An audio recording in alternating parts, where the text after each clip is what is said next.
The preceding program was paid broadcast.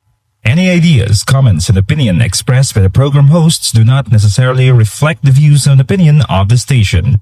The program and its producers are not affiliated with the station.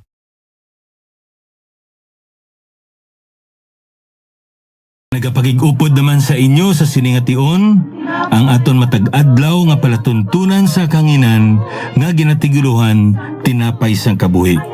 Ang ini nga programa ginahalad sa pagpamanandong sa pulong sa Ginoo sa tinutuyo nga magtubo kita sa bugay kag sa ibalo sa aton Ginoong Kristo bilang aton nga manluluwas kag Dios ang aton tagsa-tagsa ka mga kabuhi.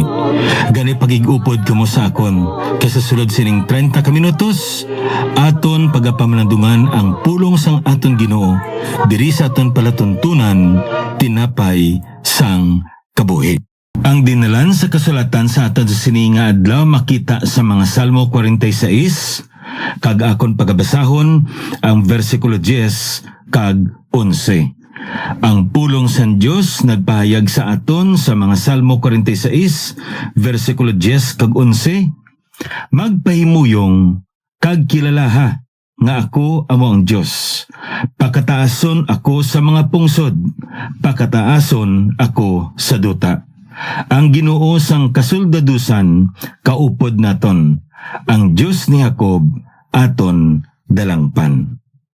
Constantly abiding amuyad to ang title sang kalantahon nga aton nga pamatian kag ginakabig ini siya nga hymn of testimony. Nagapamatuod ini kun ano kadako katutom kag tampad ang Dios sa iya nga mga tinubos kag sa iya nga mga kaanakan. Ang inibala nga kalantahon hatag ini sa aton sang kamatuoran nga napasad sa pulong sa Ginoo. Dra sa John chapter 15 ang ina nga dinalan nagapatuhoy ina sa aton Ginoo Kristo bilang amo ang puno sang ubas kag ang tagsa-tagsa sa aton mga sanga kag iya ini nga ginapamulong sa bersikulo 4, magpabilin kamo sa akon kag ako sa inyo, subong nga ang sanga indi makapamunga sa iya kaugalingon kun wala nagaangot sa puno. Amuman kamo kun indi kamo magpabilin sa akon. Di ang kamatuoran diri nga makita naton sa pulong sa Ginoo ang aton bala nga dependence, ang aton bala nga pagsalig sa aton nga Dios. Kay kun indi kita magpabilin sa iya, indi kita naangot sa iya, wala kita singsarang nga mahimo. Apang kun ang aton nga kabuhi naangot sa iya, mahimo naton ang tanan-tanan nga tinutuyo plano niya sa aton niya nga kabuhi. Amo na nga si Pablo nagambal, I can do all things through Christ which strengtheneth me. Ang idea dra sang all things hindi ni nga makapinagusto lang si Pablo kung anong imuon niya. Hindi amo sina, no? Kung hindi nga ang mga butang nga gusto san Dios nga imuon niya, mahimo niya. Kay ang Diyos mismo amo ang naghatag sa singkusog kabakod nga mahimo niya kag matuman niya ang ina nga mga butang. Ini tungod sang ginatawag naton dependence. He was able to abide in the Lord Jesus. He expressed his dependence upon our Lord Jesus. And amo ina ang rason, that is the very reason why he was able to live an exemplary Christian life, because he was able to constantly abide in Christ. Constantly abiding. Nagapasalamat kita sa Ginoong madamo sa mga kultura naton nga nagapahayag sa ilaman niya pagpasalamat paagi sa aton mga text messages sa mga kamatuoran sa pulong sa Ginoo. Kag dako ina ang amo niya kalipay kay naibaluan naton nga ang pulong sa Ginoo hindi magablik sa iya kun hindi niya matuman ang iya nga tinutuyo. Kag nagapasalamat kita nga ang pulong sa Ginoo gamhanan sa pagbag-o sa aton tagsa-tagsa ka makabuhi. Naghatag sa aton sing kusog kagabakod nga may baluan naton ang tinutuyo sang Ginoo. Kang hindi lamang amo sina naghatag man sa aton sing kusog kagabakod nga matuman naton ang tinutuyo sang Ginoo. Kag subong man makahatag sa aton sing paglaom kasiguruhan sa pagatubang naton sang aton nga nga tagsa-tagsa ka mga kabuhi. Now, kung may ara sa inyo nga nagapamati sa aton ni broadcast kag kinanglanon nimo ang Biblia nga sa tion nga magapamalandong kita may ginatamdan ikaw nga kopya sa aton Biblia, may ari kita diri ginapangatag nga libre nga kopya sa aton nga Biblia, no? So i-text lang ninyo ang inyong mga pangalan, no? Kag subong man ang inyong address kay aton gid ina kamoting waan nya mapadalan. Ang isa man kabutang notarana mo, no, may mga pilaman kabilog nga nagbalalik, return to sender ining aton diri nga mga parcel, no? Kung pwede pa lang mahatagan nyo sang specific gid nga address agod nga ma-deliver gid sa inyo, no? So ang ako nya cell number kag diri ninyo i-text ang inyo kompleto nga pangalan kag address 0917-1880-832. Liwaton akon 0917-1880-832. Kabay nga sa gyapon ng Ginoo magapadayon sa pagpatinad sa mga bulhaton nga gintugyan niya sa aton. Ikatatlo na ining hugna sang aton nga pagtuon sa sini nga topiko diri, our Lord's provision to our lives puzzle, no? Ang mga nagakalinlain nga mga butang nga ginabugay sa Ginoo sa imo kag sa akon nga amo ini ang magsugata sang mga nagakalinlain man nga mga pagpanghangkat o kon mga problema, mga kabudlayan kag palaligban naton sa aton nga kabuhi. Ang katahom niya kay walay sapayan nga wala man sang kinalain ang kabuhi sang tumuluo kag di tumuluo. May problema man, tanan-tanan tumuluo ka man o kung di tumuluo ka man, may problema gid, may pagpanghangkat gid nga nagabot sa aton nga kabuhi.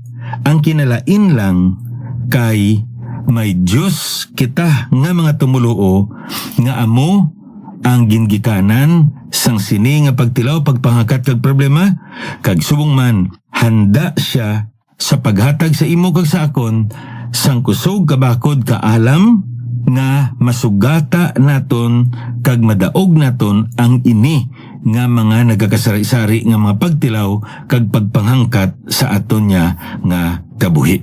That's why we have here in the book of Psalm 46 the divine resources for our lives troubles. Kag ano ini? Tatlo ini ka mga letter R's, no? Ang una diri nga nakita naton, we have a refuge. Kag ining aton nga dalangpan wala sing iliwan kun indi ang aton nga Dios. Diin naton ina makita Salmo 46 versikulo 1, nagambal ang ini nga dinalan sang kasulatan sa aton, ang Dios aton dalangpan kag kusog, handa gid nga kabulig sa kalisod. Ti klaro nga nakita naton kag natun-an naton sa pulong sa Ginoo nga siya amo ang igang sang panag-on, Rock of Ages, a stable, sustaining and sovereign rock. Kag tungod nga nagapadayon siya, ang kamatuoran diri nga makita naton hindi siya mationg. Gani makasarang kita magpasilong sa idalom sang landong sang sini nga igang sa tion sang kaadlawon. Kag subong man makapanago kita sa idalom sa sini nga igang sa katugnawon sang kagabihon. Kag ang saman kabutang nga aton nga nasapuan, we don't run to Him to hide. We run to Him for help. Now that is one of the most important truth when we talk to our God as our rock of ages. So ikadua, we have a river. Amo ina ang makita naton sa pulong sa Ginoo, versikulo 4, may suba ngang ilig niya nagapasadya sang banwa sang Dios. Ang balaan niya duog sang mga kayang-kayang sang labing mataas. Ang Dios yara sa tunga niya, hindi siya mationg. Ang Dios magabulig sa iya sa aga pa. Ti ano diri ang makita naton sa pulong sa Ginoo, may ara kita suba sa ginambal naton. Ano ang ginatudlo sa pulong sa Ginoo sa aton parte sa suba? Ang suba amo ina ang ginatawag naton diri duog nga sa diin ang tubig nagailig, kag naibaluan naton ang tubig kabuhi. Ang tubig nagatugas sang ginatawag naton kabuhi, kag subong man nagapadayon sang kabuhi. It creates as well as sustains life. Amoy na kung ato niya ng taon, madamo sang mga syudad sa daan niya katipan nga yara sa kilid sang dalagko nga mga suba. Katulad sang mga syudad sa Ehipto. Ang ina nga syudad yara sa kilid sang Nile River.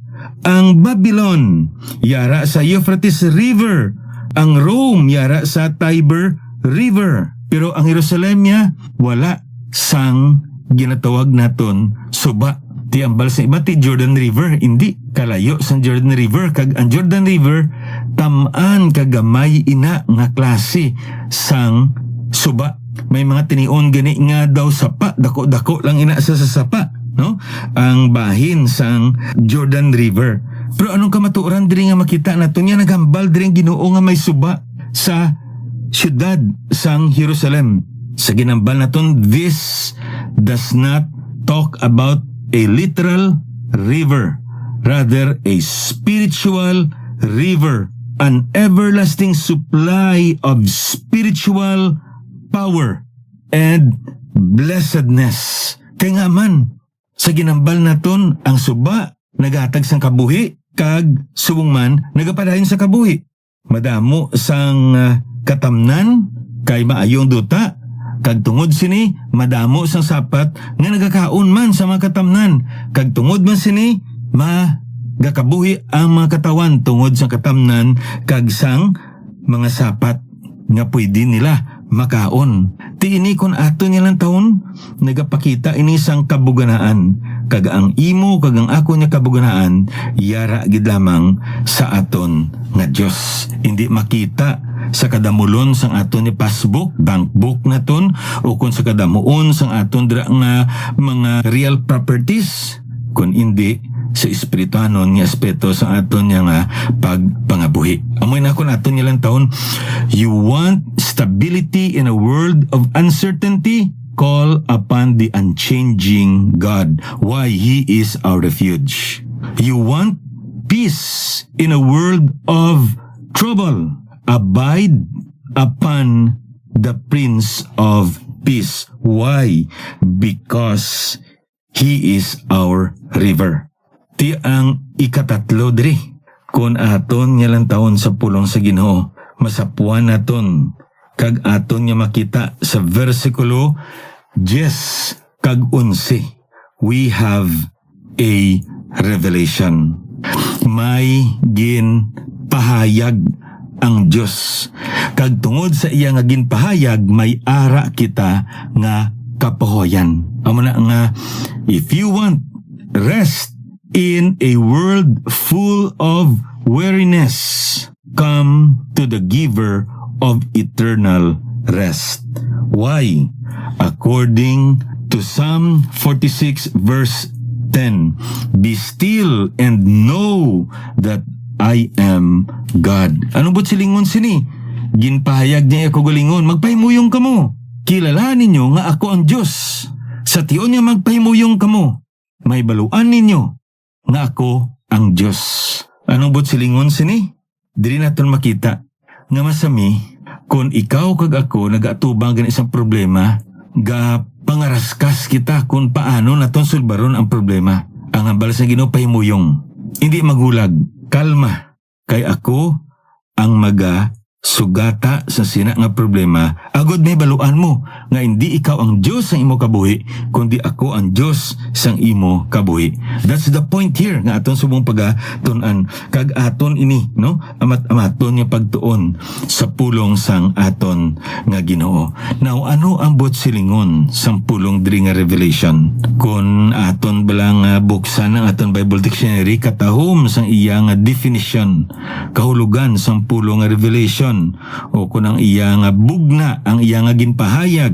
Revelation means God's communication to people concerning Himself, His will, His moral standard, and His plan of salvation. Amo ini kuno ang pamaagi sang Ginoo nga mapabutyag niya, mapakita niya, mapakilala niya kung sino siya, ang iya kabubuton, ang iya nga talaksan sang iya pagkabalaan, kabisan pa ang iya plano sang kalawasan.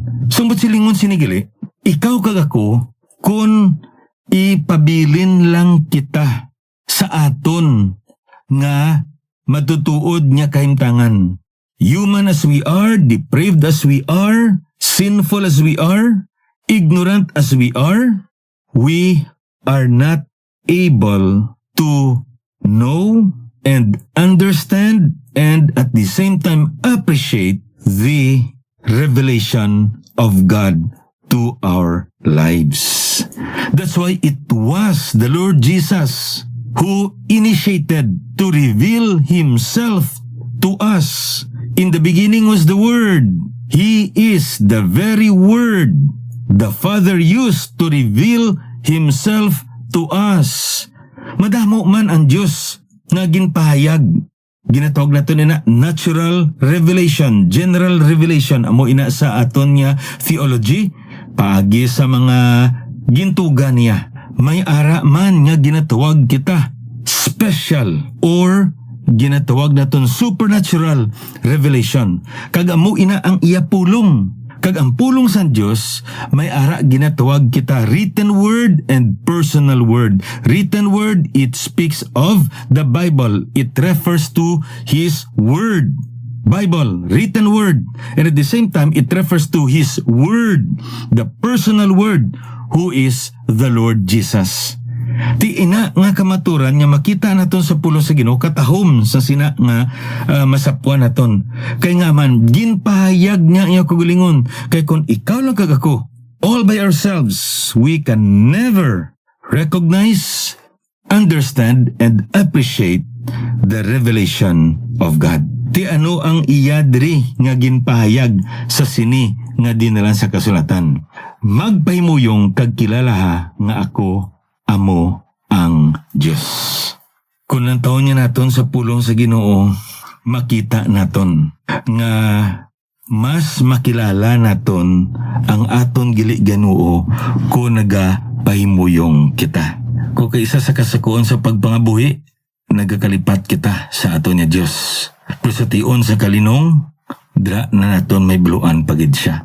Amuna ko isa nga ang daw mas malapit ang Diyos sa aton kunyara kita sa hospital nga nagahigda kag may mga dextrose kag may mga padra nga ginakabit sa aton nga lawas kumparar nga ara kita sa sulod sang aton nga opisina o kung sa sulod sa aton nga balay kay nagapakalinong kita mo. Muna ko isa kung hindi makuha sa Diyos ang aton atensyon, may gamiton gid siya nga bagay agod nga pakalinong kita kag makilala naton siya. Amo na kon aton nga lang tahon bala no, diri naton makita Kagkatahong blas ang isa ka pauna-una sa sini nga managwalino nga aton diri nga ginatamdan ang iya diri nga notes. The trouble with many of us Christians is that we think we are God. We make our plans and pull strings and try to manipulate people and situations only to discover that everything falls apart. Sakto gid, di ba? Kitaya sa tion nga ara kita sa mga kabudlayan, nagalagaw man ang aton nga pangunahuna. Naghahimo kita sa mga plano naton, ginamanipilar naton ang mga sirkumstansya kag ang mga nagaglahain dira nga mga katawan agud nga magpauyon sa aton nga plano kag tinutuyo. Apang sapya kabahin sa uli marilisar tam lang gali nga palpak ini tanan-tanan. Dong ako ni bala nga pagpanumdom, do pras bala sa isa ka bata nga gamay nga naguba ang iya dira nga traktarak. Karon ari si tatay niya nagpalapit sa iya kay ihon ni tatay niya traktarak niya. Ginatago niya ang iya nga traktarak sa iya nga tatay. Kung sa iya nga tatay, ginatapi niya ang kamot sa iya nga tatay. Kag tapos siya ang sukat sang kayo. Hasta sang uli nga nadugangan na gid ang guba sang iya nga traktarak. Kag hindi na gid ma kayo. Kay siya na kayo kag hindi sa kabalo magkayo. Ti amo man ini sa aton espiritu hanon niya pagkabuhi. Dasay kun aton gali nga lang taon sa pulong sa Ginoo, ining pulong gali bala kuno nga be still. The literal meaning of the word be still means take your hands off. Ti anong bot silingon sini? Kung sa aton pa, kuhaa ang imo kamot dra. Anong bot silingon sini sang Dios? Kung may mga problema nga nagabot sa aton kabuhi, hindi kita ang magkayo sa mga tarak-tarak nga naguba sa aton kabuhi. Take your hands off. Kuhaa ang imo kamot. Kag tuguti nga ang Diyos amo ang magkayo sang mga kabudlayan, problema, pagtilaw nga nagabot sa imo kabuhi. Abyan kagutod sa Ginoo wala ko kabalo kung ano nga mga tarak-tarak dra nga nagkalaguba sa imo kabuhi. Ayan sa imo relasyon, ayan sa imo trabaho, ayan sa imo eskwela, o kung ayan sa imo personal na kabuhi. Pero isa lang gid ang ginalay guys ang ginasaton, be still, take your hands off, and the Lord will prove Himself that He is God. Get your hands off the situation. Stop playing God. Don't assume the role of God in your life. Permit Him to take over. Allow Him to repair, to interfere, and to intervene. And then you will realize that He is God. Why? Our Lord's provision to our life's puzzle. He is our river. He is our refuge. And He is our revelation. Kabay pa ang Ginoo magapakamayo sining pulong nga aton ginpamalandungan sa sining adlaw. Ininyo biyan, alagad sa kanginan Pastor Neil Vilches ang Ginoo magapakamayo sa inyo.